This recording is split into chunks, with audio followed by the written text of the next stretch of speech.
Levítico capítulo 16 versículos 1 y 2.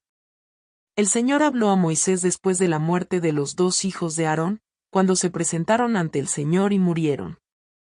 El Señor dijo a Moisés: Di a tu hermano Aarón que no entre en cualquier tiempo en el santuario, detrás del velo, ante el propiciatorio que está sobre el arca, para que no muera, pues yo me manifestaré en la nube sobre el propiciatorio. Sin la debida preparación es imposible estar en la presencia de un Dios santo. Dios, que conoce los corazones, es el único que puede decidir cuándo estás listo. Dios quería proteger al sumo sacerdote de morir si no seguía las instrucciones de Dios que fueron dadas para su propio bien.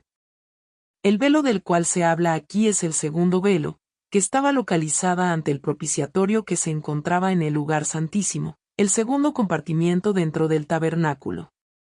El sumo sacerdote podía entrar al lugar santísimo solo una vez al año. Hebreos capítulo 9 versículos 3 y 7. Tras el segundo velo estaba la parte del tabernáculo que se llama el lugar santísimo. Pero en la segunda, una vez al año entraba el sumo sacerdote solo, no sin sangre, la cual ofrecía por sí mismo y por los pecados que el pueblo cometía por ignorancia. Levítico capítulo 16 versículos 3, 4, 6 y 11. Habla de la preparación del sumo sacerdote terrenal para poder entrar al lugar santísimo. Levítico capítulo 16 versículos 5, y del 7 al 10.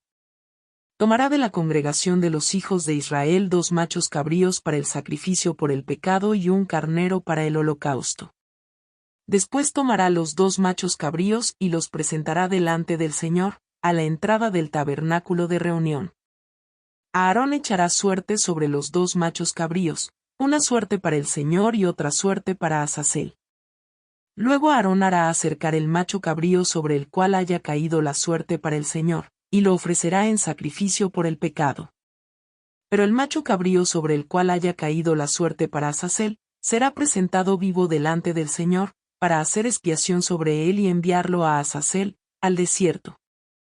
Aquí hay 2 animales para ser utilizados para el día de la expiación, uno para Jehová y otro para Azazel.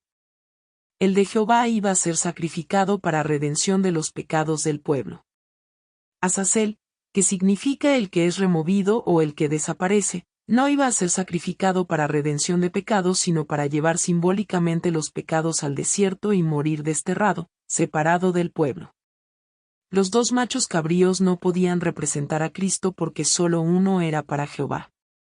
Cristo dijo: El que no está conmigo, contra mí está, y el que conmigo no recoge, desparrama. Mateo capítulo 12 versículo 30. Hay varios ejemplos en la Biblia de cuando se echaban suertes era para separar un grupo o persona de otra. Proverbios capítulo 18 versículo 18. El echar suertes pone fin a los pleitos y decide entre los poderosos. Ezequiel capítulo 34 versículo 17. Pero en cuanto a ustedes, oh rebaño mío, así ha dicho el Señor Dios: he aquí que yo juzgo entre cordero y cordero, entre los carneros y los machos cabríos. Salmo capítulo 16 versículo 5. Jehová es la porción de mi herencia y de mi copa, tú aseguras mi suerte. Así que, si no es por Jehová, entonces es para su antítesis, Satanás. Para algunas interpretaciones rabínicas, Azazel puede ser visto como un ángel caído o una figura demoníaca.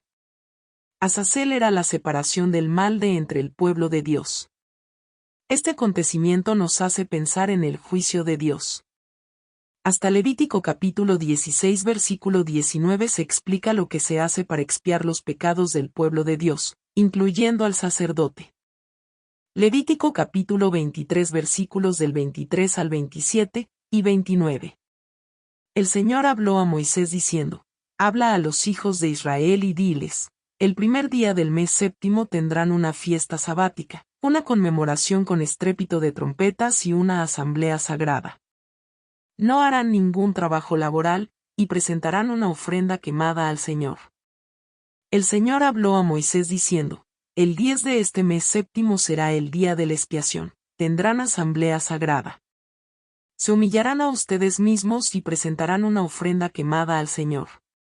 Ciertamente toda persona que no se humille en ese mismo día será excluida de su pueblo. Un día sabático de una de las fiestas judías no necesariamente era un sábado séptimo día, cuarto mandamiento de los 10 mandamientos. Ese primer día del mes podía caer en cualquier día de la semana. El pueblo empezaba 10 días antes a meditar en sus acciones y arrepentirse de sus pecados antes de la expiación por los pecados en el día de la expiación.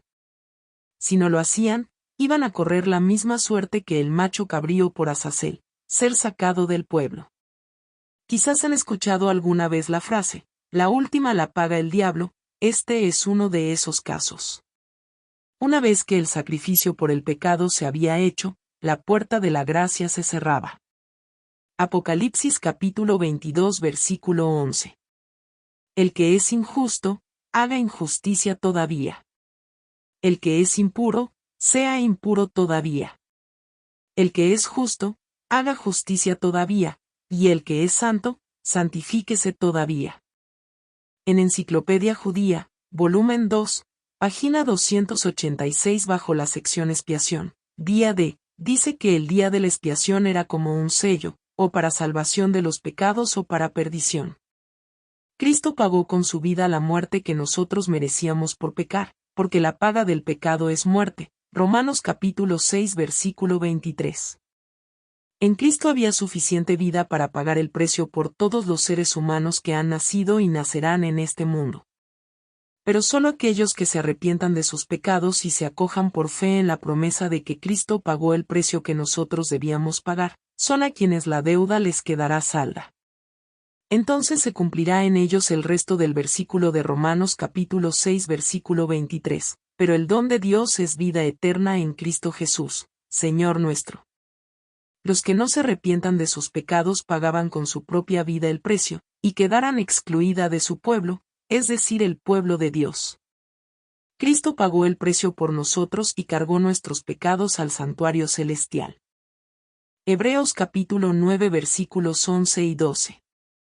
Pero estando ya presente Cristo, sumo sacerdote de los bienes venideros, por el más amplio y más perfecto tabernáculo, no hecho de manos, es decir, no de esta creación, y no por sangre de machos cabríos ni de becerros, sino por su propia sangre, entró una vez para siempre en el lugar santísimo, habiendo obtenido eterna redención. Pero nuestros pecados no se quedarán ahí. Levítico capítulo 16 versículos del 20 al 22. Cuando haya acabado de hacer expiación por el santuario, por el tabernáculo de reunión y por el altar, hará acercar el macho cabrío vivo.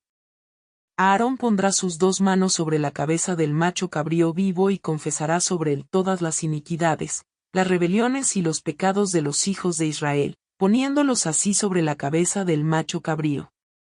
Luego lo enviará al desierto por medio de un hombre designado para ello. Aquel macho cabrío llevará sobre sí, a una tierra inhabitada, todas las iniquidades de ellos. El hombre encargado dejará ir el macho cabrío por el desierto. El desierto es visto por muchos como un lugar no deseable para vivir, un sitio sin vida. Esa es la suerte para Azazel, Satanás y sus ángeles, pero también para los que no se arrepintieron. Mateo capítulo 25 versículo 41. Entonces dirá también a los de la izquierda, apartaos de mí, malditos, al fuego eterno preparado para el diablo y sus ángeles. Jeremías capítulo 13 versículos 24 y 25. Por tanto, yo los esparciré al viento del desierto, como tamo que pasa. Esta es tu suerte, la porción que yo he medido para ti, dice Jehová, porque te olvidaste de mí y confiaste en la mentira. Los pecados de los que se arrepintieron, los que Cristo cargó por nosotros, serán transferidos al gran engañador, Satanás. Él es el verdadero causante de toda maldad. El enemigo de las almas será el último en consumirse cuando el mundo sea consumido en llamas. Mateo capítulo 5 versículo 26. De cierto te digo que jamás saldrás de allí hasta que pagues el último centavo. Malaquías capítulo 4 versículo 3. Pisotearán a los impíos, los cuales, el día que yo preparo, Serán como ceniza bajo las plantas de sus pies, ha dicho el Señor de los ejércitos. Una vez que se cierre la puerta de la gracia, Cristo se quitará sus ropas sacerdotales y se pondrá las ropas del gran rey para buscar a su pueblo fiel. Génesis capítulo 14 versículo 18. También Melquisedec, rey de Salem, quien era sacerdote del Dios Altísimo, sacó pan y vino. Hebreos capítulo 5 versículo 6. Como también dice en otro lugar, tú eres sacerdote para siempre, según el orden de Melquisedec. Apocalipsis capítulo 19 versículos del 11 al 16. Entonces vi el cielo abierto, y había un caballo blanco. El que lo montaba se llamaba Fiel y Verdadero, y con justicia juzga y pelea. Sus ojos eran como llama de fuego, en su cabeza tenía muchas diademas y tenía escrito un nombre que ninguno conocía sino él mismo. Estaba vestido de una ropa teñida en sangre y su nombre es, la palabra de Dios. Los ejércitos celestiales, vestidos de lino finísimo, blanco y limpio, lo seguían en caballos blancos. De su boca sale una espada aguda para herir con ella a las naciones, y él las regirá con vara de hierro. Él pisa el lagar del vino del furor y de la ira del Dios Todopoderoso. En su vestidura y en su muslo tiene escrito este nombre, Rey de Reyes y Señor de Señores. Todavía la puerta de la gracia está abierta, todavía Dios no ha cerrado la puerta del arca, antes de que caiga el diluvio, la gran tormenta que se aproxima. Los 10 días no han sido consumidos todavía. Este es el tiempo de arrepentirse y aceptar el regalo de la salvación que Cristo nos da. No escojas la suerte de Azazel. Segunda de Corintios capítulo 6 versículo 2. Porque dice, en tiempo aceptable te he oído, y en día de salvación te he socorrido. Ahora es el tiempo aceptable, ahora es el día de salvación. Dios te bendiga, hoy y siempre.